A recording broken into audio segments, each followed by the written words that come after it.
Hello guys, now this is my device which is called a DIY transformer that you can make at home. Now I will demonstrate to you how it works.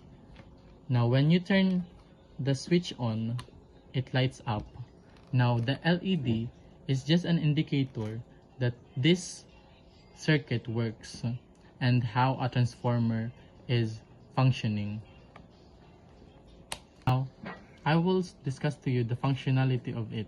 Now the functionality of it is now you can make this at home with just simple components, with two components like the transistor, capacitor, diodes, and resistor, and you can use a battery.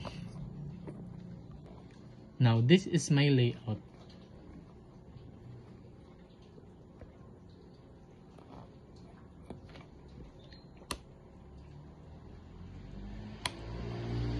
Durability test. Galing mo device. Galing mo. Ano magraray? Now as you can see, Ano mo? when I turn it on, it still works. And when I turn it off, it offs.